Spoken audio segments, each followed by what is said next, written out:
So how many times have you spoken about this goal then yet? Lots.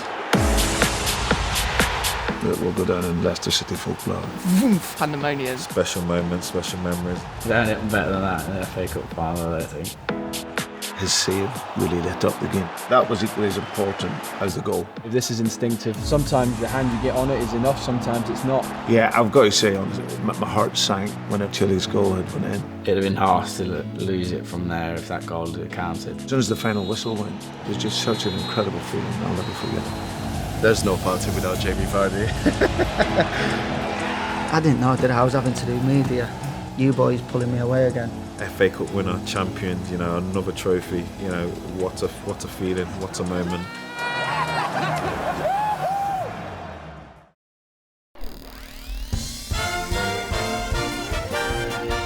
Wolves' Billy Wright and Leicester's Norman Plummer hit the All-Midland finalists onto the Wembley turf for football's Game of the Year. The second division boys are giving more than they get when fate deals them a sudden, bitter blow. High heads it home. And it's curtains for Leicester. Princess Elizabeth present a triumphant Wolverhampton team with football's most coveted honours.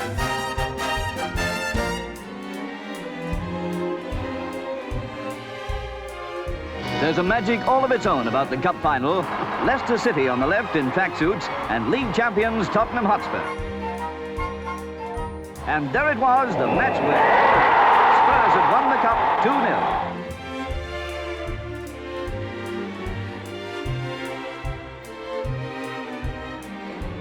It's Leicester City who have won through to the final by sheer teamwork against Manchester United, that galaxy of stars. It's all over, the end of an exciting, very sporting game. It's the fulfillment of an English footballer's ambition, the cup and a cup medal.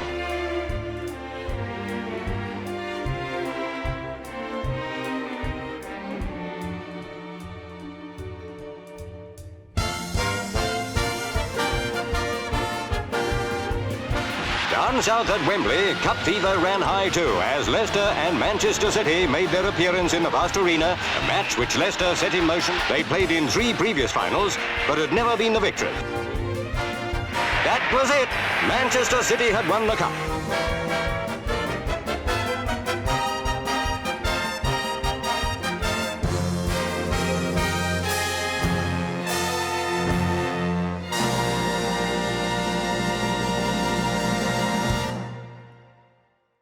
Growing up, what memories do you have of the FA Cup? What does the FA Cup mean to you?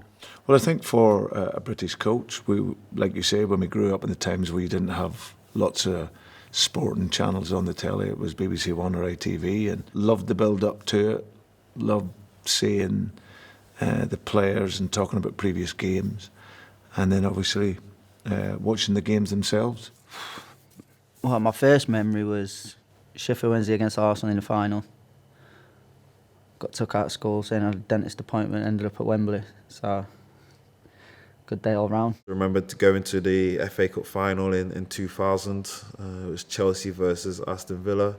I was a mascot at the game, such a big occasion, the atmosphere was fantastic, and there's my earliest memories of the FA Cup. It was always a dream to lift it. I have many memories of travelling down to Wembley to watch my dad play. Many memories of lifting the trophy. I've had the trophy in my house. Always had a belief, always had some kind of, some kind of feeling that I'd win it myself. It's the fact that every single team in the country enters it at some point. So, on any given day, anyone can win it. Wigan won it, didn't they? I remember watching that game. When you look at them getting a win like that, you think anyone can win it. And one day, hopefully, I'll be there being one of them celebrating it, and here I am. It's one of the things you don't think that you're ever going to be in the final, but like I said, you can always dream about it. Welcome to Wembley, one of football's most iconic stadia. Originally built to hold the nation's most important match, the Emirates FA Cup final, a competition that spawned a global cultural phenomenon and one that's remained true to its traditions. This is the FA Cup final, Chelsea versus Leicester City. When you woke up on the morning of the game, did you feel any different to a normal match day? Personally, I didn't feel different. I was really focused on the game, and I think that's the best thing you can do. Otherwise, you just get lost in the build-up and in everything that's going around the game. I got a call from the manager morning of the game, asking, how am I? He wants me to go on the bench. Will I be okay? And I think regardless, I just wanted one final game, like a farewell game, to say bye to the fans. Just something to, I didn't want to finish my career having played the game in December, and that was it. And I suppose life has a weird way of turning out. The big difference was obviously fans. Fans were back into the stadium. We had 4,000 for the semi-final, which felt like a lot more, even though it was in a 90,000 seater. But from going from having silence for a year and a half in games to knowing that there'd be 20,000 plus fans, that just added to the adrenaline kick, to the excitement. It was only 6,000. Wow. Okay. I actually thought it was 20,000. That's how loud everyone was. Yeah. Okay. I didn't know that. Yeah, I'm pretty sure there was more than that. Yeah, it just felt great to have supporters there, but from the warm up, you could hear the Leicester City supporters, and you sense what it really meant to them on the day. We always said getting the fans back, it's what makes the football and the atmosphere. We all know it wasn't the same when it was behind closed doors. So to have the fans there cheering you on, constantly giving you that extra bit of energy, trying to be the 12th man, it really gives you that extra incentive. I think we were really important to them, and I think it must have meant a lot to them. Like a lot of Leicester players, I think like Madders said it as well. He was just like, it was difficult playing with no fans. So for the first game to be back and to have like that fixture, to have your fans back for the first time must have been amazing. I remember being in the concourse before the game, and I heard "Abide With Me" came on, and I just ran as fast as I could to my seat, because that was the one thing that, like, for me, is like growing up watching FA Cup finals in the 90s and stuff. I always thought I really want to hear "Abide With Me" and hear the national anthem, watch the teams come out.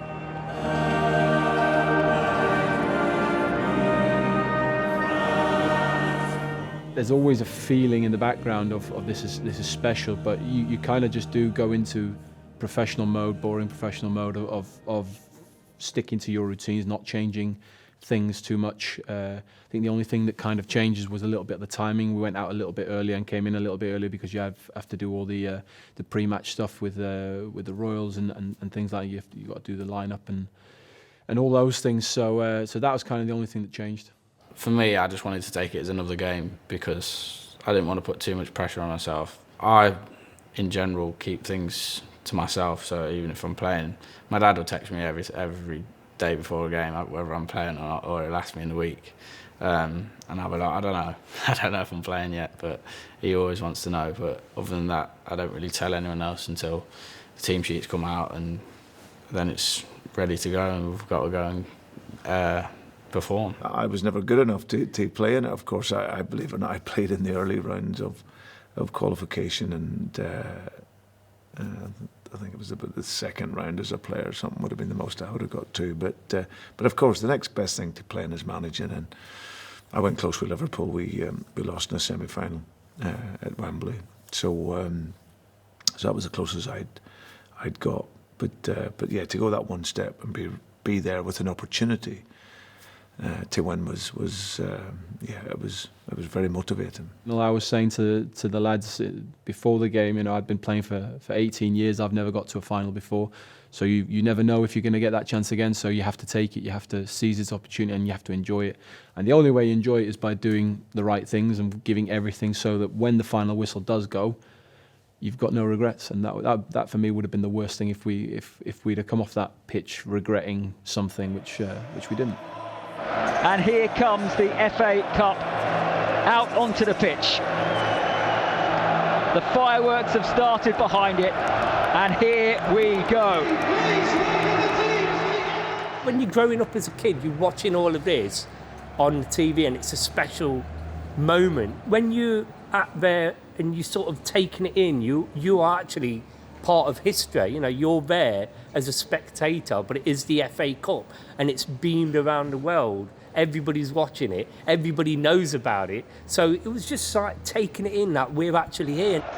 Well, this date, this time, 5:15, Saturday, May the 15th, has been etched in every Leicester City fan's memory since the semi-final. Kelechi Iheanacho gets the 140th FA Cup final underway. Finals can go very fast. I didn't want us to just feel as if the game had passed us by and not wait on the game. So it was important for us to be really proactive in the games. That's always how I ask the teams to play, to go and impose the style and go and play with no fear. In terms of our mindset, we started with a real commitment and a real mentality that we were going to really look to be in the game and make sure they felt that we could get against them as well.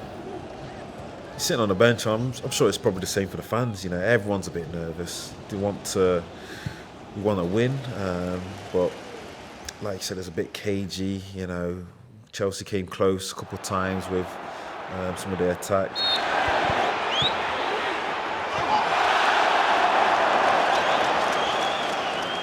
Now I'm just going to cut you off because Johnny Evans, I think, is out of the cup final, and Leicester are going to have to make a change, and this is a huge blow. We lost Johnny early doors. You know, you don't want to be having to use a substitute that early, but we got through that, and I thought we had good control in the first half particularly. I remember the first half being pretty tight and not too many chances, which obviously you kind of expect from a game of that magnitude anyway, and it always felt like one of those games where a bit of quality or a mistake might win it. We were under the cosh a bit in the first half. There was quite a lot of pressure on us because I remember I was blowing after about 10 minutes and I was thinking this pitch is massive. Well, Wembley is a big pitch itself, and then when Chelsea are popping it around the pitch, it's hard to get near the ball, but we dug deep throughout that first half and we came in at half time at 0-0 and we knew after that we had a chance, and if we get a chance to score, hopefully we can take it, and I'll tell you what, you already took it. This is the moment. Yes. Yeah, it was. I think it was just a normal moment where we was up and down, and then we get the ball back, and Luke gives me a really good pass for me to do what I did.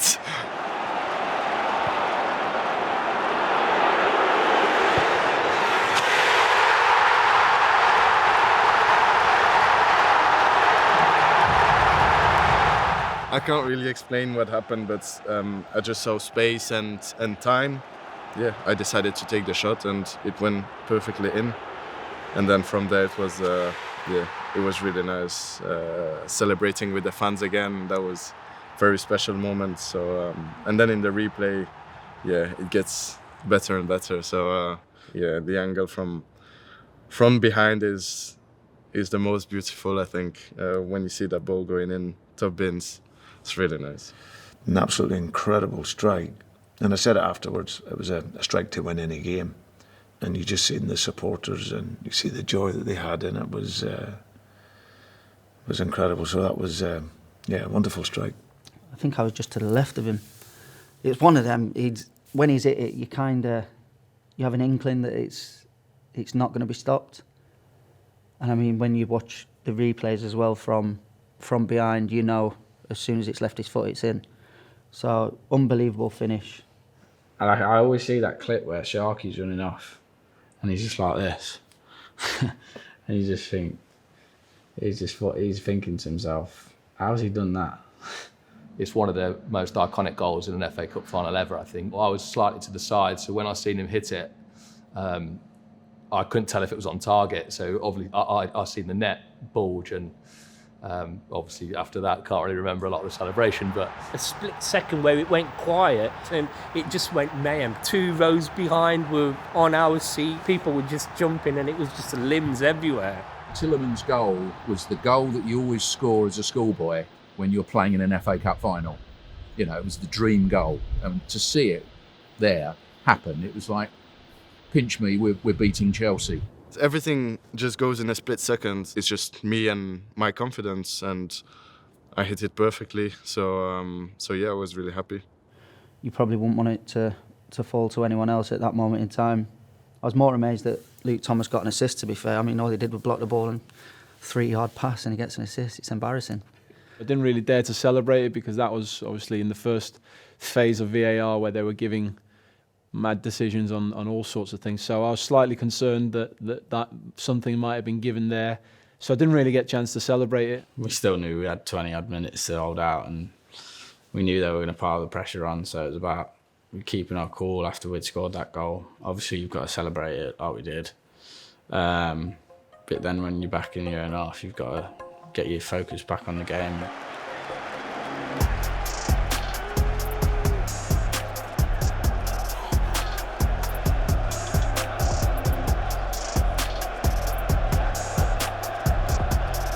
Cuts it back to Kante. Kante thinks about crossing, jinks his way into the box. Now he does, stand it up towards the far post, and it's headed off the post, I think. Did Kasper Schmeichel make a save there? And I think Kasper Schmeichel has come up with a very, very big save to keep Leicester 1-0 up in the FA Cup final. It's one of them, you know you're going to collide with a post, so you just got to try and get something on it and hope that the rebound or the ricochet doesn't fall to one of them. Chile obviously comes in there late, and we all know how good he is in the air. And you just try and rely on instinct, and I managed to get an extra step off and just get a finger to it. These are moments you have in football. No matter how dominant you are, or no matter how good you are in the game, you have to be ready for these pressure moments. He has that capability, doesn't he, Schmeichel, to just really, when it matters, just really, really be like that warrior for us. And he was just unbelievable that day. Like, everyone in the whole entire stadium thought that one was going in.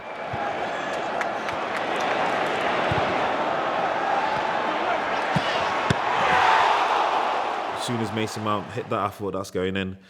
And I looked around, and Kasper's came out of nowhere to produce an unbelievable save. He's unsighted as well, so he has to react super late, and he's got such a strong hand onto the ball. Yeah, it's an incredible save, that. I remember putting my arms wide to say, okay, no problem, but it was a problem. Thank you, Kasper. It was a very important moment. Yeah, this is more of an instinctive one where you just react, and sometimes the hand you get on it is enough, sometimes it's not. This is what you do years and years of repetition and training for. That's these kind of moments. I presented the boys a few months back with 2 lighters, and the metaphor was really about they both lit up Wembley on the day, and it was something that I felt that normally sometimes that can go to the guy who scores the goal, and I wanted him to have a keepsake from me personally, but I couldn't do that without giving Kasper the same, because his save really lit up the game as well. Defining moments that wins you the cup, the goal, special goal, and the save, incredible save in that moment. I personally never think this is our day. I always think there's going to be one more, that you're going to have to do one more thing. Chilwell disallowed goal. Well, first of all, I was thinking, what's happened? You look at my face, I'm like, nah. And to be honest, at this point, I'm thinking, right, it's going to be extra time. I was like, I don't know if I got 30 minutes in me, to be honest. Chelsea dink it forward again, and Chilwell is round the back, and it's been bundled in, and the goal has been given, and Ben Chilwell is off and celebrating, and the Leicester City graduate has broken Fox's hearts here. Yeah, I've got to say, honestly, my heart sank whenever Chile's goal had went in, because we had defended so well up until that moment. And it was like 2 boxers, but one boxer was sort of on the ropes, and that was us. So when that goal initially went in, it was just, like a bubble had burst. Felt like the playoff at Watford, the playoff at Cardiff, and every other kick in the teeth you've had as a football fan. And this isn't, looking for sympathy. We've had some amazing moments, but every club has those ups and downs, and it felt like everything just in one sucker punch. I remember when they'd scored, one, obviously, with it being an ex-player, you're disappointed. With it being the last minute, you're disappointed.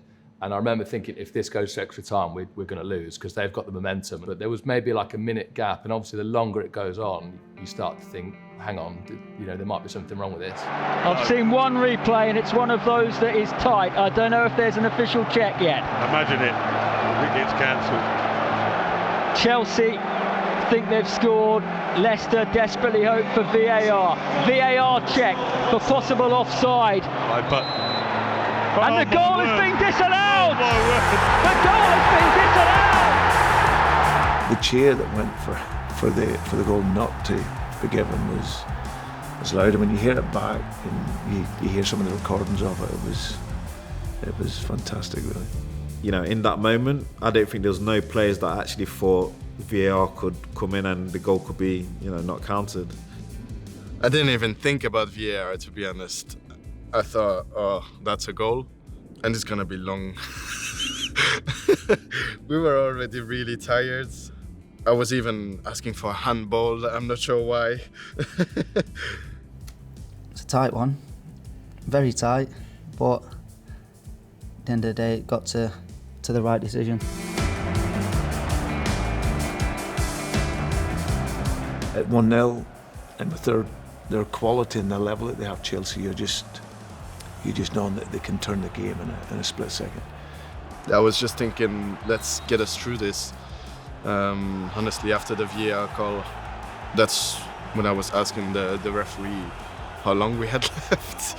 After that moment, I think we tried to push a little bit more, to get a bit after them, to not sink too deep. Well, I don't know, I was just watching Michael Oliver for about 2 minutes.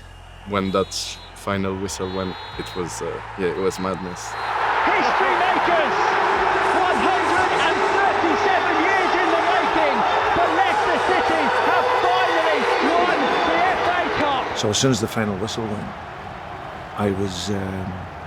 it was just sheer elation and pride for the players, for the staff, for top, and for myself and my family. It was just for everyone. It was just such an incredible feeling. I'll never forget it. Straight away, I knew, FA Cup winner, champions, another trophy. What a feeling, what a moment. Yeah, everyone starts jumping around.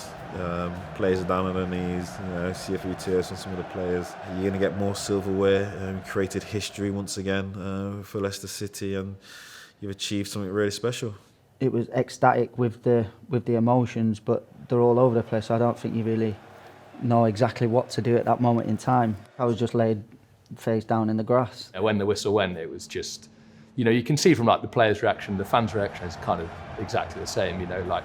Dropping to their knees, just tears of happiness, and you just can't believe that it's finally happened, really. So it's a feeling that I can kind of still remember that was so iconic in sort of my memory that I can still remember that feeling of happiness. Realising you've actually won it, and to get our name engraved on a cup like the FA Cup is just every person's dream to be there. I think everyone in the stand that day really, really understood what it meant, and I think everyone was just so happy, but so proud of what Leicester has achieved. I was going to do a speech, but it just felt that when Vards came in and the dancing started, I just thought that, listen, let's just dance and cheer. Yeah, that moment, the manager just brought us all together. There's no party without Jamie Vardy. Well, I didn't know, did I? I was having to do media. You boys pulling me away again. And Casper just come over and grabbed me. Didn't realise what was going off, so I just thought I'd get the party started. It was the bond that we have, the spirit that we created over the few years, the fight that we had to put in to win that, and to be able to do it in front of our own supporters. It was it was really special. And Brendan Rodgers has become the first Leicester City manager to win the FA Cup. Many have tried, many have reached the final. Brendan Rodgers has got Leicester City over the line. It didn't happen in 49, 61, 63 or 69 when they reached the final. But the class of 2021 have delivered, and Kasper Schmeichel, here he comes, takes a couple of steps towards the rest of his teammates, looks at the trophy, and along with Wes Morgan, lifts the FA Cup high into into the Wembley air. Leicester City are FA Cup winners at last and are history makers at Wembley. It's something that I dreamt of all my life, and it becomes very surreal to be able to lift it with these boys, to be able to lift it with Wes. We've worked so hard, we've been through so many things together. I think it was only fair for Casper to make the decision. You know, he's led the team out. He's been there for the boys on the field. And straight away, it's like, Wes, don't be daft. We'll lift it together.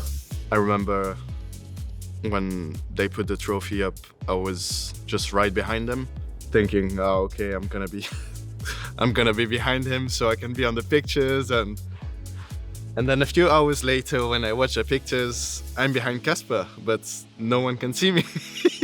You don't really think, you just do whatever comes natural at the time. It's pick it, hey. But nah, like you said, to have it in your hands and lifting the trophy, it's a really good feeling. Yeah, I'll show you this video as well. I've shown it to the other lads as well. Just talk us through what that must have meant to him, what winning that game meant to you in terms of being able to give it to Cuntop and the family. No, it was amazing. Like I said, it was something that his dad wanted to win as well, and wanted that to be part of his legacy, and Cuntop's took that legacy on, and he's been doing exactly the same as what Convishai would have done. So for us to be able to be involved in giving that to Cuntop and his family, it's a really good feeling, knowing exactly what it meant to him. I think Top's first game was an FA Cup game that he watched, so the FA Cup has always meant something special. To be able to give that to the family after everything they've been through was phenomenal. And it was one of the big reasons for me coming here. I'd seen what he'd gone through, losing his father. I knew the responsibility that he'd taken on. You know, I was told early on how much this trophy meant to his father also. To be able to give that to Top, and for him to feel that joy knowing that his father would be watching down on him. Yeah, it was a great moment for him and his family. That day was the perfect day. In a footballer's life, I think being able to lift the cup, having been the guy that scored the goal, to win us the game, to lift the trophy for this club, first time in history, I don't think there is going to be a better one. Don't think you can call yourself a sort of massive big club until you've won that FA Cup. To finally get that name on the trophy, that's what it's all about.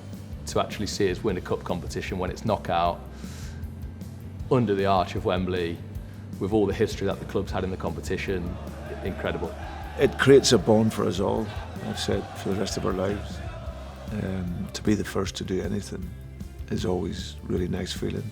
What it does is it gives the players that hunger to want more and to win more trophies for this club. And from the fans' point of view, if you've got players that are like that, then there can only be good times ahead. It goes really to nurturing that mentality, particularly in the young lads who are going to be the ones carrying the club forward in the future, of winning things. It's not about finishing fourth or third or whatever. It's about finishing first. It's about winning. You know, you remember the finals, you remember those big occasions. So as a club, it's massive to get those moments into history. So now the motivation is to double down and go again.